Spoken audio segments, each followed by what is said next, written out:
আসসালামু আলাইকুম রহমতুল্লাহি ওয়া বারাকাতুহু।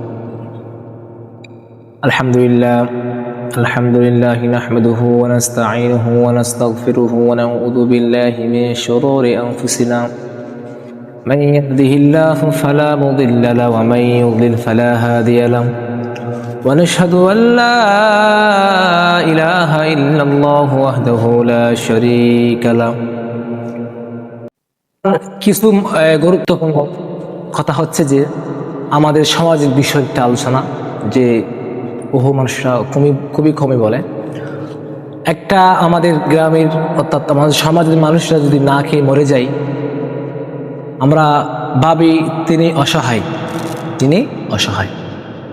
আমরা যদি তিনি না খেয়ে মরতেছেন এবং তিনি বাজার করতে পারতেছে না, আজকে সকালে রান্না করতেছে, আবার বিকালের জন্য চিন্তা করতেছে আমি কি করব, কি করলে আমাদের আয় উন্নতি হবে, আমার টাকা পয়সা না, আমি গরিব মানুষ, আমি কি করলে আমার রিজিক আসবে।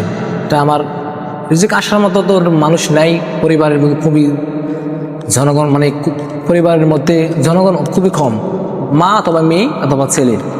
তা আমরা যদি চিন্তা করে দেখি, একটা পরিবারের মধ্যে খামানোর জন্য কেউ নাই, আয় রোজগার করার জন্য কেউ নাই।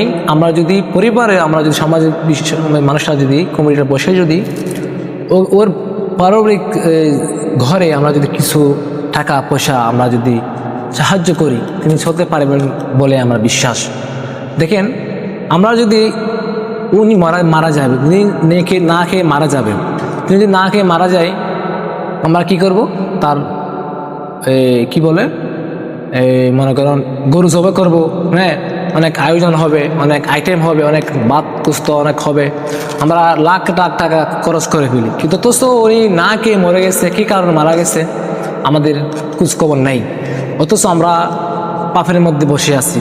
আমরা যদি দেখি আশপাশে দেখি আমাদের অনেক লোক আছে, কিন্তু মানুষরা কষ্ট অনেক ভুগতেছে। আমরা চেষ্টা করব, হ্যাঁ, অনেক মনোযোগ আগে আমরা তাকে বাড়িতে গিয়ে যদি সাহায্য করি, আশা করি তিনি সুস্থ থাকবেন, তিনি বাঁচবেন, তিনি আমাদের জন্য দোয়া করবেন, সকলের জন্য দোয়া করবেন। এই কথা বলে আমি শেষ করলাম। আসসালামু আলাইকুম।